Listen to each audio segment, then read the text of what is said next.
1 in 8 men will get prostate cancer in their lifetime. For black men like me, that rises to 1 in 4. They're truly shocking stats, which is why I want everyone to take the Prostate Cancer UK's online risk checker right now. If you catch prostate cancer early, there's a good chance that it can be successfully treated. So don't leave it to luck. Check your risk and find out what to do next at prostatecanceruk.org/risk check. Men, we're with you. Hi and welcome to AFTV. If you tuned into the build up with me, Cecil G and James B. Why do you always start laughing? Two seconds before we go live, he's going, oh, I forgot something. Shit.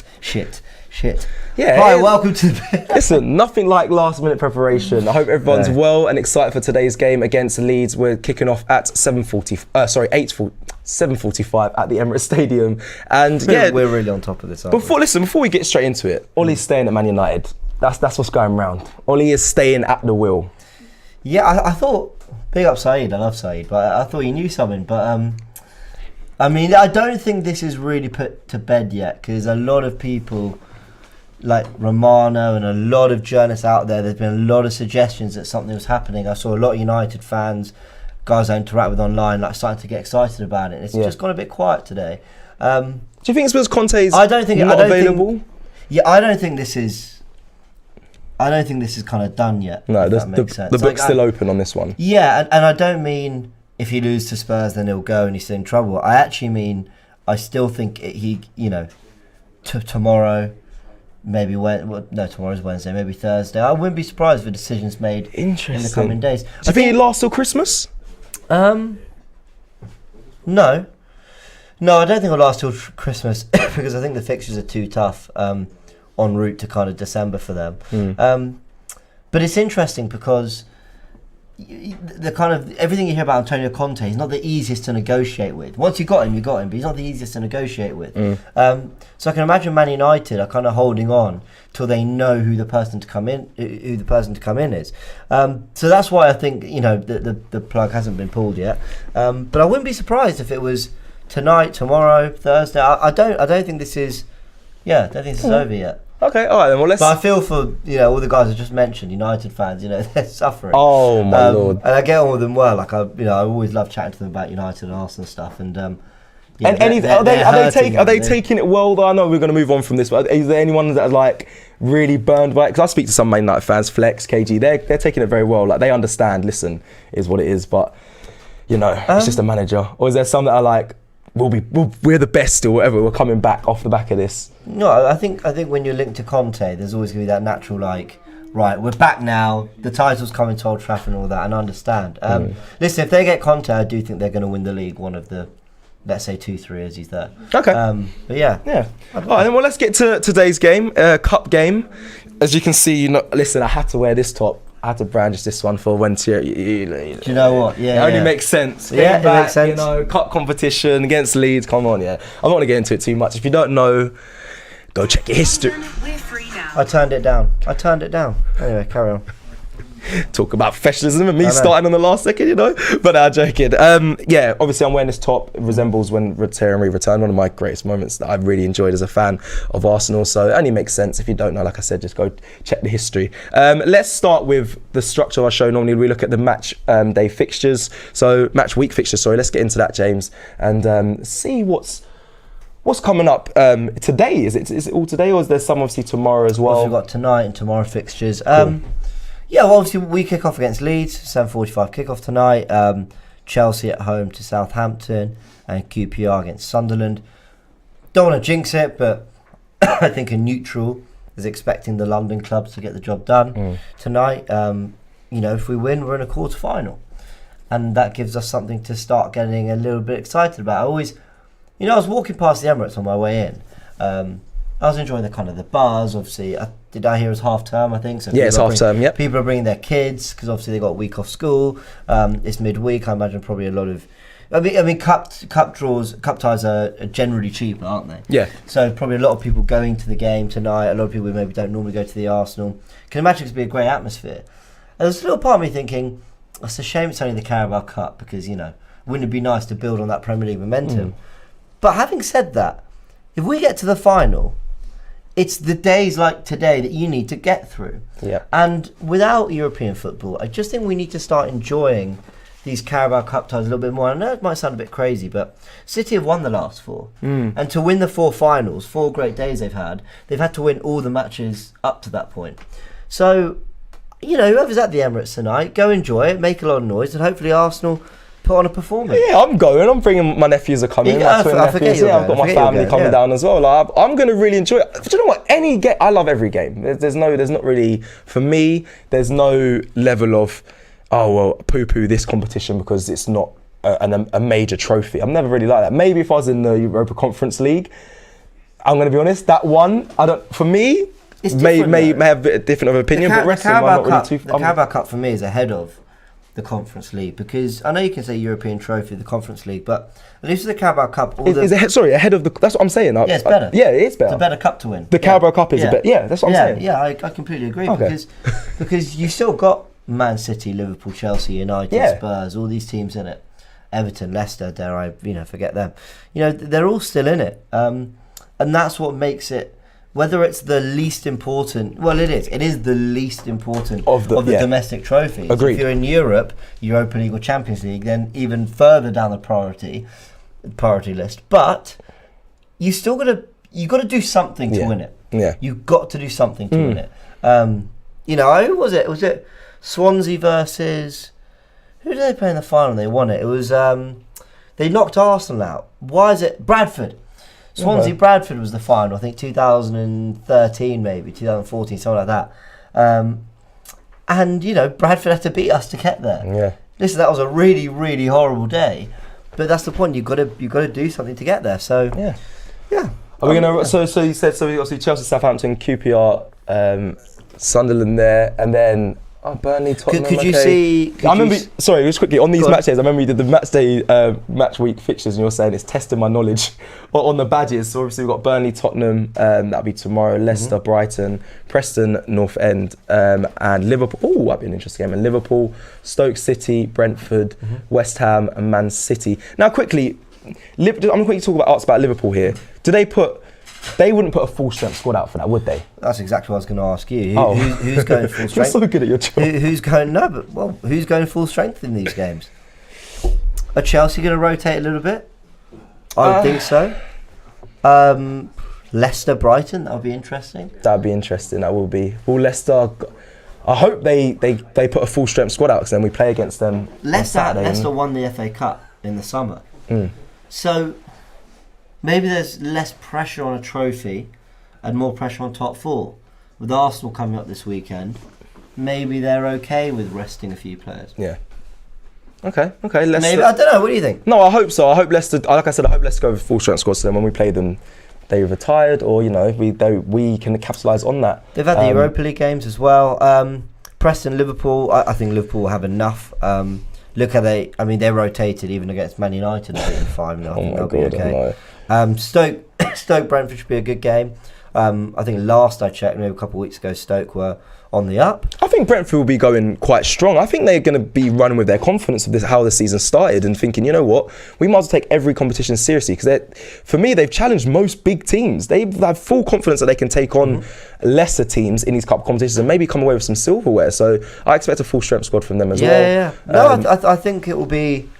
This will be an intriguing round of fixtures, because there's plenty of Premier League ties. West Ham City, Leicester Brighton, Burnley, Tottenham, Arsenal Leeds, Chelsea Southampton. Some big guns are going to get knocked out. I think it could leave for a very interesting Carabao Cup quarter final. But let's see. Let's get there first. Yeah.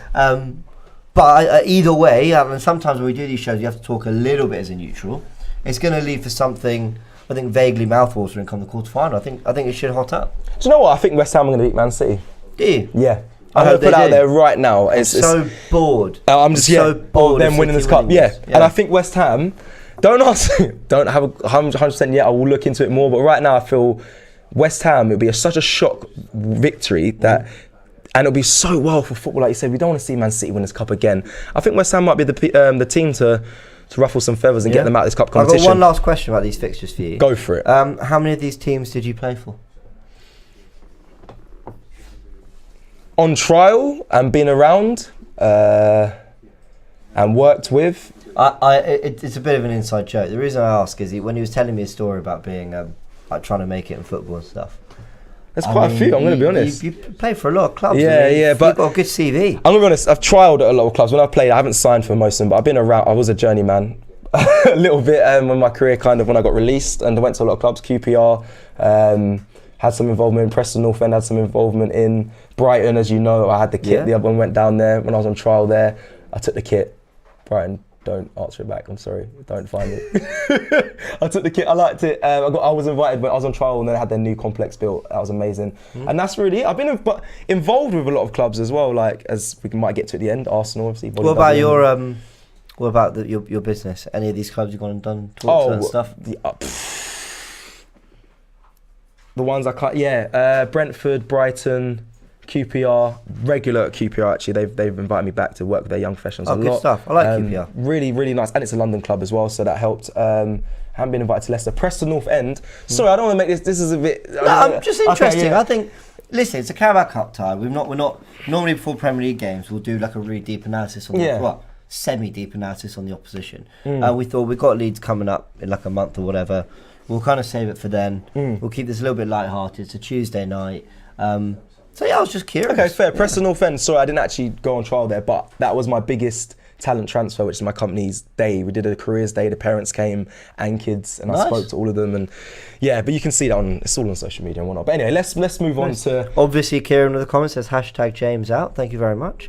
And then Shivioti says Ollie in. So I think it's gonna be you and Ollie Gunnar Solskjaer. Oh, on here. Yeah, on the build up. Yeah. Nick Goulart. This is a very good question. Before we move on to the next section, Nick Goulart says in a super chat. Thank you, Nick. Says Arteta has 24 wins, 10 draws, 11 losses in all competitions since the Chelsea game on Boxing Day, which is obviously when Emile Smith-Rowe came in, and which you were screaming for a while. Done really well in that game. Where are you at on the manager? I'm not convinced yet, but it's looked more promising since he's had his players. Now, I could do a whole show on this bit because you know me, I've been questioning in the office like, how are we feeling with Arteta?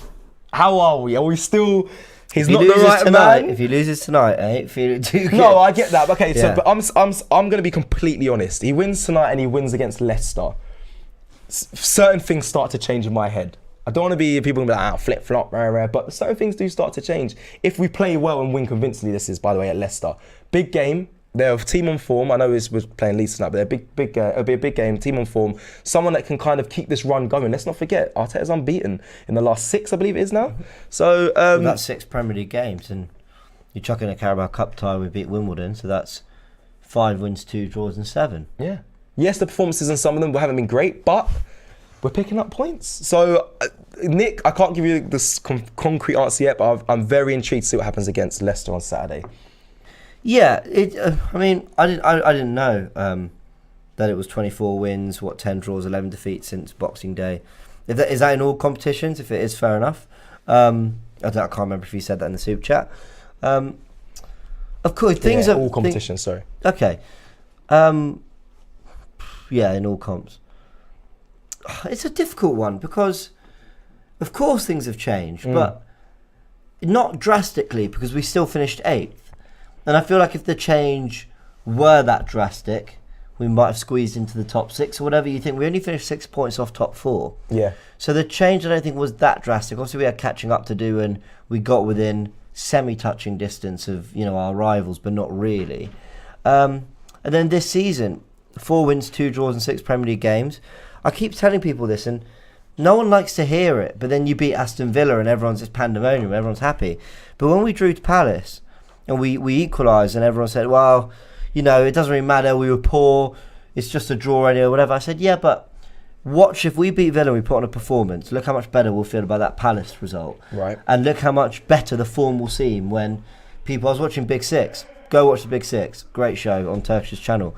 And Turkish, was basically explaining to Grizz that we're a weird side, but 4 wins and 2 draws. And Grizz was saying 4 wins, 2 draws, that's pretty good. Yeah. And it is good. And the dreaded form table since the opening 3 games has obviously come out. And we're one of the form teams, so we're a really weird side. Like we are. Arteta has improved us. I don't think that's I don't almost think that's massively up for debate. When you look at all aspects of football, I do think we've improved slightly. He's won an FA Cup and all these things. But it's the football that hasn't been great. It's not been consistent. Yeah. A lot of money's been spent and we're not seeing the kind of jumps we should be seeing. We're being taken down another road with youngsters. I don't think any of us are overly convinced about it yet. No. And I think that's why Arsenal fans are a little bit worried that, you know, for how long it's been since Wenger, we've really not progressed as a club.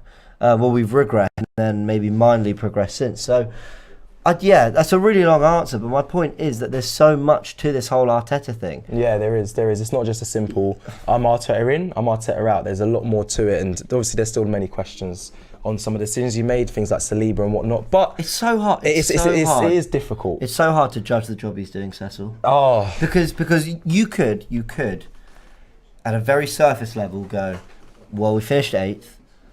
We should have won. We should have got to the final of the Europa League. We didn't. The football's terrible, so he's not doing a good job. And I agree with a lot of that. But then on the flip side, you can say, it's just my opinion, the squad's in a better place. The team looks better coached.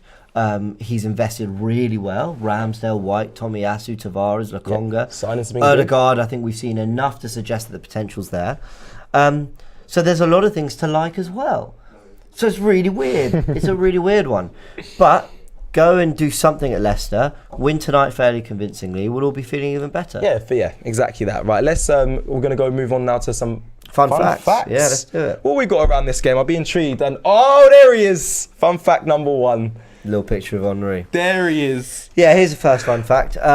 So this will be the first meeting between Arsenal and Leeds in the League Cup since September 1979. The Gunners won a second round, second leg match 7-0 at Highbury, their biggest ever win in the competition.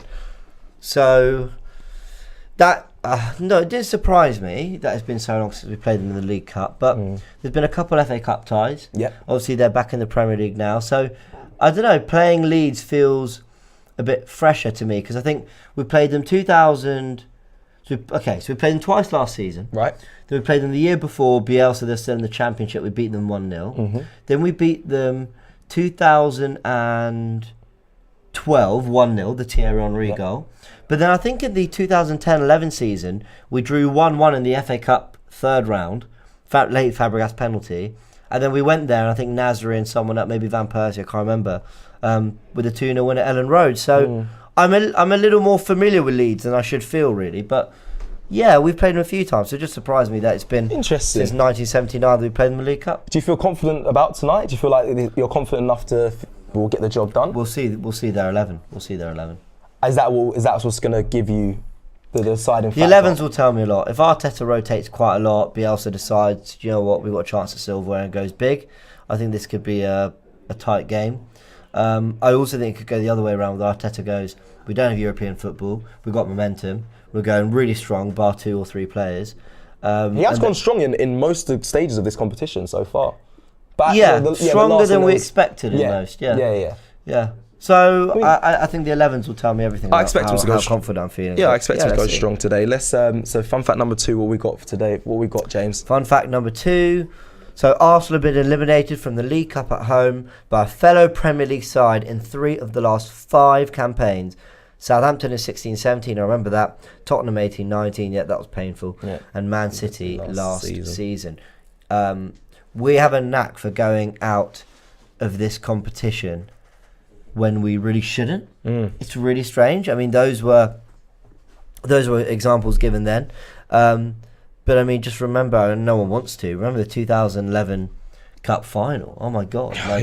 Obafemi Martins. Yeah, that should have been ours. That should have been more silverware, but no, it wasn't. And we've just, it's going to take me a second to remind me, I store all this stuff like a sponge. Honestly. But I'm trying to think of the other seasons that we've been knocked out.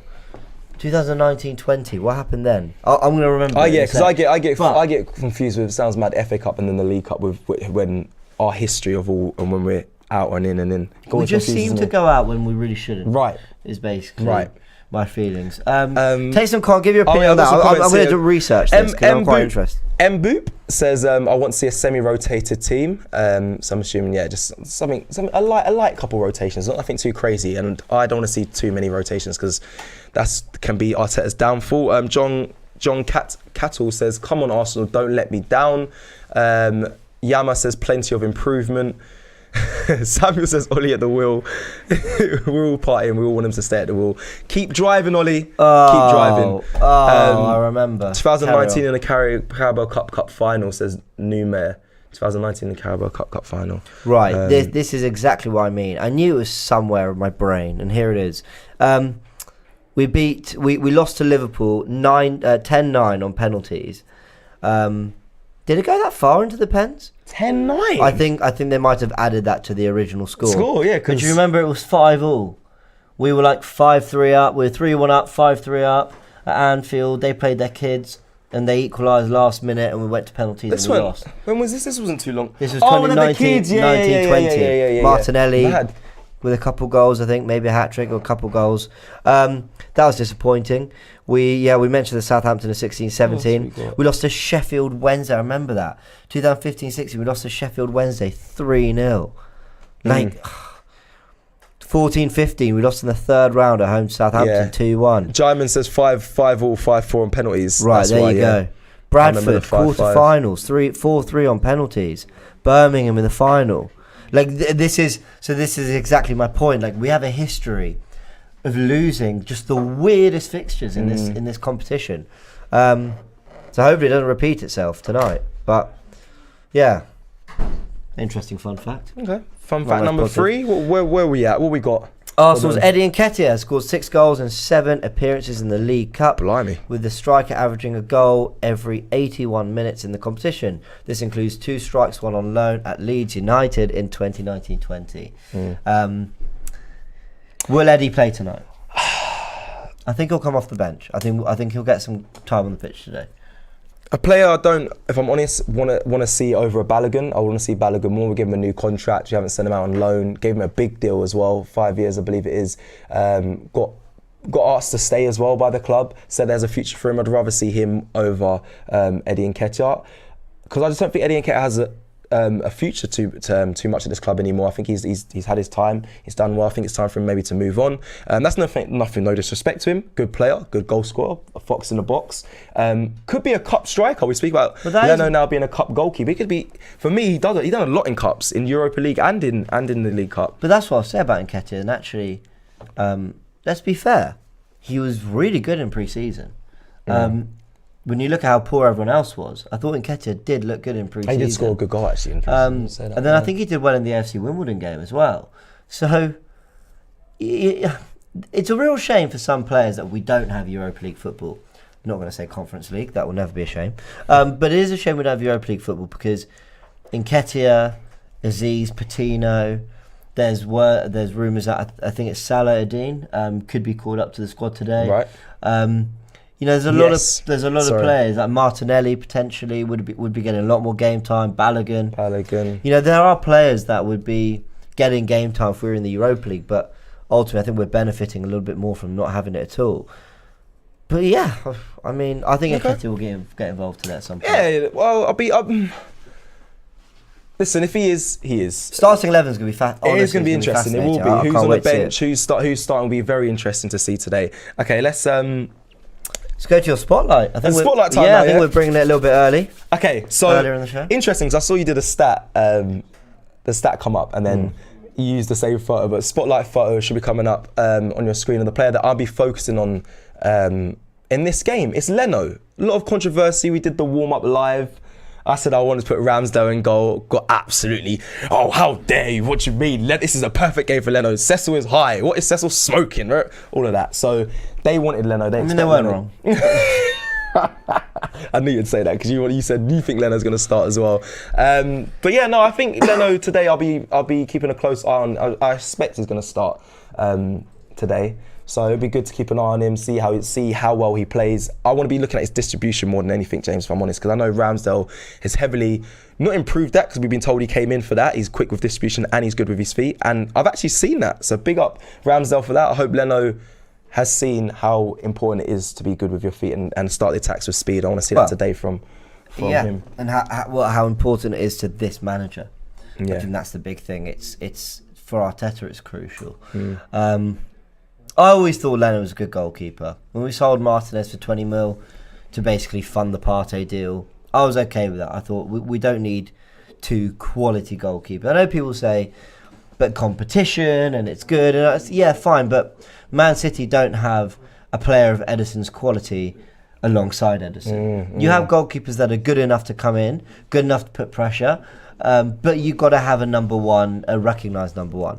Now, interestingly enough, we almost have the situation I've just explained City wouldn't, which is Leno and Ramsdale, 2 players that, if you took Leno at his best over the last 3 years and you took Ramsdale that we're seeing at the moment, there's a debate for who's the better goalkeeper, because what Ramsdale's done of late has been really impressive in a very different way. You're talking distribution, all that. But if we just go to these stats now, I sort of wanted to compare the 2 of them, mainly looking at the things that Ramsdale supposedly brought in for. So this is Leno's average for last season across Ramsdale's average this season. Now, I know it's only been 6 games for Ramsdale in the Premier League, but still worth, looking at them anyway. It's a small pool of data, but hey ho. He's averaging 1 high claim a match, Leno 0.42 per game. He's averaging more throwouts, Aaron Ramsdale, averaging less passes, but not by a lot. But accurate long balls, almost double the accurate long balls per game. Jeez. That is the staggering one. And then I had to throw in clean sheets. That's what being goalkeeper is all about. And obviously that is part of the defence as well. You can't just look at goalkeeping.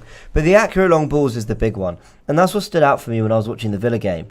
I was honestly, and I don't use this word often, I was actually in awe of Ramsey's distribution. Ramsey scored against us, not Ramsdale.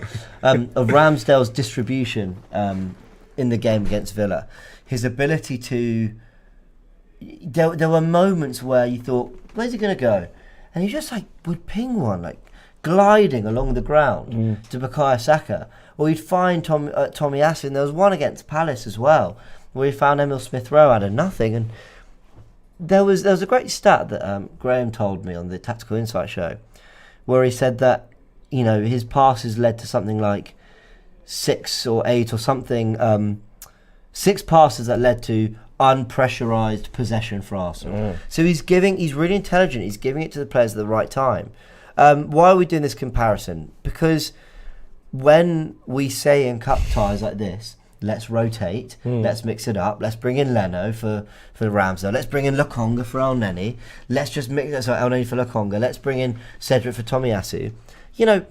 There's a reason we brought them in, or Holding for White. There's a reason we brought them in. Yeah. Because there will be a gulf in class to a degree, or at least for certain attributes. So if Arteta's really, I'm slightly backing your point here, if Arteta's really keen on winning this competition, he sticks with Ramsdale.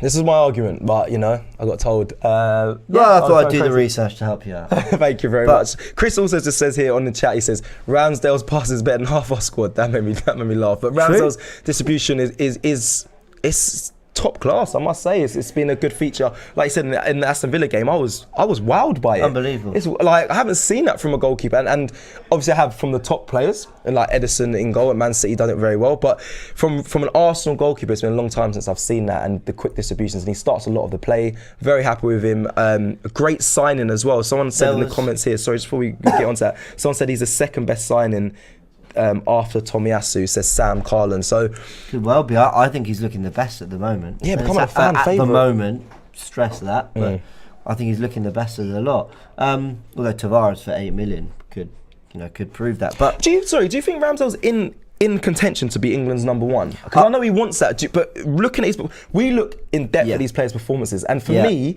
I think he really can challenge for that spot. Yeah. Okay. I've never massively rated Pickford. Agreed. He's done well for England, but I've never really seen it. Ramsdale, early on, I know, but looks the complete package. Yeah. And the one thing I'll say to people, when people go, I'm surprised, he wasn't this good at Bournemouth or Sheffield United or whatever, but speak to Bournemouth and Sheffield United fans, speak to people who've worked with him, they'd all profess he was this good. And we can't say that this was luck either. Arteta and Edu, for all the criticism we give them, they must have seen something because they were willing to pay as high as £30 million for him. That's what it could cost with all the add-ons and everything. So 30 million, and they'd have known that fans weren't happy about this. This was a rumour that was around for a good 2-3 months before we got the deal done. We did a lot of shows. And they pushed straight through it, and they went, we don't care, we want this guy. That's not fluke. They saw this, so he's had all this to his game. And if he just keeps the consistency going, proves out Arsenal, he'll be England's number one, and rightly so. Agreed. Now I'm going to quickly we spoke about Spotlight earlier with Leno. I'm going to go on to a player called Joe Gelhardt in a second as well. It's a player that I'm also going to be keeping an eye out for. Of his last performance against Wolves, he come off the bench and changed the game. Just quickly before I go into that, Ben White, if he starts today, Leeds know him very well. This is one I put him in my team.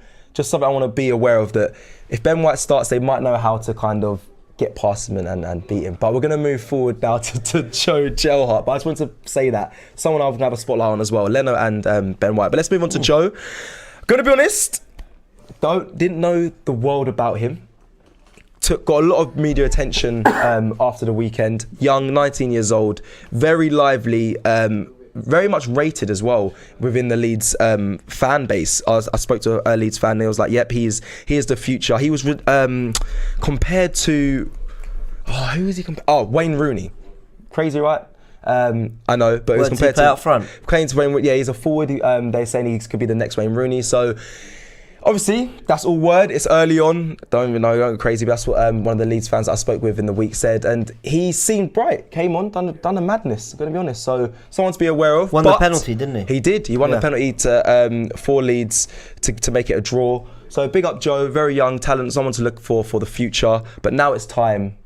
Speaking of Joe Gelhardt, we've got a super chat from Nick Goulart who says, you can... Let's see what you did there. Very good, eh? He says, you can criticise Arteta, but his talent idea is class. I'll say that's the best thing Arteta's done at Arsenal, is his kind of eye for a player. Now, I appreciate that for every good, there's been a Saliba who probably should have played, well, definitely should have played more. There's a Willian and a Runnison. There's a Guendouzi situation. Yep. So don't get me wrong, you're not going to get them all right. But on the whole, Gabriel, Partey, you can say he's done Ben okay White, with, Tomiyasu, Ramsdale, Saka and Smith Rowe getting their mate, but it's not just playing them. It's putting Saka on the right and all of us going, okay, that's different. And now what are we saying a few months on? Play him on the right, it's his best position. Yeah, well, Arteta showed us that. Yeah, exactly that. I've seen a lot of comments saying wanting Danger Man. I'm getting very happy. I'm smiling. You can probably see in the camera. A lot of comments. It's coming right now. I'm just going to do this super chat here. AFC Max. People are starting to like it, James. You're starting to get outnumbered, my guy. I'm going to be honest. Well, Danger Man. Yeah, people. I like Danger Man. It's the fucking song. Oh, for goodness sake. AFC Max says, I want to thank AFTV for getting a chance to express my views after the Aston Villa game, and this would be my lineup against Leeds tonight. Leno, Tierney, if fit. Otherwise, Tavares, Holding, Mari, Cedric, Ainsley Maitland-Niles, and Lokonga, Odegaard, Pepe, Emil Smith and Martinelli. Yeah, thank you very much, Max. Very strong side. It's time. Oh no, Tim Moore says Danger Man's the best part of the show. See, you ruined it there. So Yeah, now we're going to have to do it one more time. I'm just going to keep talking throughout it. Nobody cares twice, Cecil. I love Josh in the background as well. He should be added to the actual song. Right, so my Danger Man today, Calvin Phillips. I called him Calvin Harris when I first started AFTV. Big blunder, but no, it's Calvin Phillips, a player that... Do you know what? One of the funniest moments of my year here. I'm going to be honest, it was one of the most embarrassing moments of my year. So funny. But yeah, Calvin Phillips. Now for me... Calvin Harris putting the strings in midfield for Leeds. Absolute stinker. And Bruno Fernandes calling Bruno Mars. But for now, we're going with their correct name, Calvin Phillips. Someone to look at now. He hasn't been available recently, but there's word. I looked at the Leeds press this morning. They said that it's likely he's going to be starting tonight. So hopefully if he does start, He will be my danger man. We'll get a close look at him. He is obviously one that keeps the Leeds side ticking. I think Leeds have suffered massively this season with the amount of injuries they've had and the amount of players that have been out. So I'm going to run through some of the stats that are on the screen right now. Obviously, Calvin Phillips is a defensive midfielder. His passes per game equate to his average pass per game is 58 passes. Pass completion at 85%, which is very high. His attempted tackles are 21 and successful tackles are 14. That's 2/3 of his tackles are successful. Gets involved. Good player. Very good player. Did really well at the Euros. He did. He's definitely a key, a staple player in the Leeds style of play, shall I say. Works hard. You know what I like about him? Go on. He's a really neat footballer, like a really neat footballer. And when you find players who are neat on the ball, oh, sorry, we've got some background noise. Background noise. When you got players that are really neat on the ball, who like to sort of, they like to play ball and for all that.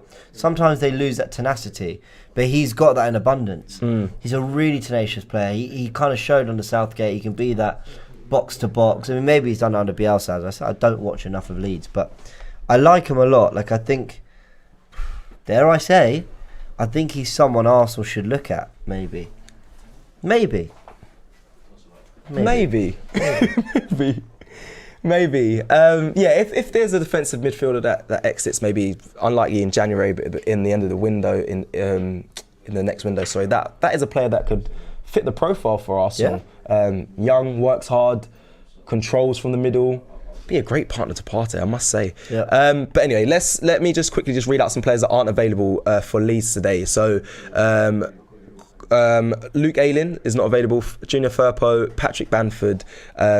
Also, Rafinha went off as well on the weekend, so I don't expect him to be available for this game. They've got a lot of players missing, a lot of good players as well. So something that I think Arsenal can capitalise. I think we should win today. I'm quite confident we're gonna win. Fingers crossed, but like you said, when the starting 11 comes out, we'll have a clearer picture. Now let's fly through just one or two last things. Cecil, explain this. Oh, Aubameyang. Yes. Okay, guys. So I body double. I like talking about this now. You get me excited. Nobody cares. So I body double for a lot of professional footballers, mainly strikers. Marcus Rashford was my main one. First one was Dele Alli, actually. Really? Yeah, I got invited to Tottenham, which was not okay. I was in enemy lines, but that was my first ever one. And then I only did one for him, and then I moved on to doing Rashford, and I've done Rashford for many years, since I think 5 years now, from when he first came through. I think that's when I started body doubling for him. And then not too long ago, which you may have seen on social medias on the AFTV pages, that I met Aubameyang doing a body doubling job for him. It was amazing. I'm going to be honest. What's he like? He was a top guy. I think better than I expected. I was on set. He was opposite me. He called me over. He walked over to me. I think the whole of production were like, "What's the hell?" When he said Cecil, I went, "No way!" No, yeah, it was mad. So then I stood up. Everyone stopped filming. Not stopped filming. They weren't filming at that time. But everyone looked over like, "What is going on?" He started walking. I started walking. And we just spoke. I said, "No, I know. It sounds like a romantic film, doesn't it?" He started walking. I looked into his eyes, but no, it was just surreal. I meet a lot of footballers. I've worked with a lot of footballers. I've been doing it for many years, but I've never been able to work with anyone from Arsenal. It's very weird. Don't know why, but that was the first time. They were very welcoming. There's a lot more coming on it. I was on the training ground. Took some shots on the training ground. Was on the pitches and whatnot, and then me and Aubameyang spoke. Had a nice conversation. Oh, good, man. It's a big moment. I can't lie. He's a cool guy. He's always embraced the channel. He's always that's one love. thing. That's one thing. He is very much as well for the fans, which is why I've given him criticism as a captain. In a sense, he's not massively a leader, but things that he does, how he expresses himself, how he is with the young players and the fans, I got to commend him for. So big up Aubameyang, our captain. What a legend. Yeah, man. Right, we've got to wrap up in 1 sec, but just before we do, just a reminder that we are playing Top Squad. Listen, if you don't know what it is by this point, head over to Arsenal. Head over to AFTV VIP, that's aftv.mobi. Put in your search engine, it will pop up. Subscribe, $2.99 a month, and you get access to all sorts of exclusive content, including Top Squad. We are here playing it. You'll see people throughout the starting 11, and all sorts picking their 11s. And I think it's difficult to pick early because we really don't know what the 11 could be. But But the advice I always give everyone: Arsenal play their best football down the left-hand side, Right. the most productive football. Right. You've got the milestones down here. This is what gets you points: throw-ins, corners, crosses, all that, interceptions. I'd put your in-game money on a Nuno Tavares. Let me ask you- whoever our left back's going to be, I'd be looking at. But Let me ask you a question. Yeah. Would you recommend starting with strikers? Because everyone that plays this game, we had an event on the weekend, they go straight away striker. But I think it takes a bit of time for the strikers to get into the game. It's very rare that you get an early goal. Yeah, but it could do.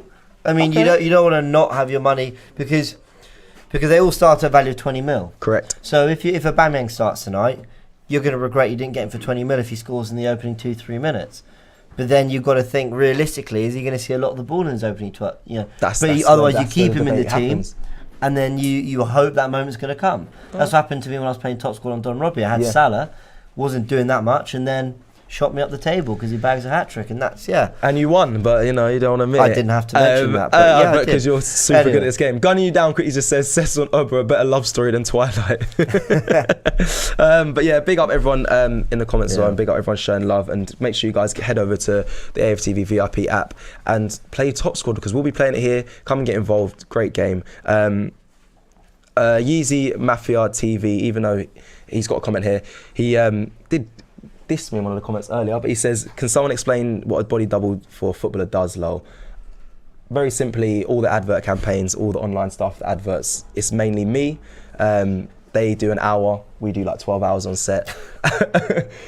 I say 12, the crew does 12, we do about 10. And they just do an hour, they get their face shots, we do the body shots. You see what comes on social media and on TV. It's me most of the time, that is it. Cecil's on your TV more than you think. Very, very, very true. Guys, thank you so much for joining. Why am I rounding it off? You round it off. All right. Guys, thank you very much. I'll try and get this going. Switch roles. Yeah. Thank you everyone for watching. Don't forget to hit a like, and don't forget to stay tuned to all the content coming your way after this show. We have the starting 11, we have the watch alongs, we have fan cams and the full-time show. Make sure you stay tuned to all of that. Thank you for watching. Thank you for showing love. We'll see you next time on Saturday for the build-up. Peace.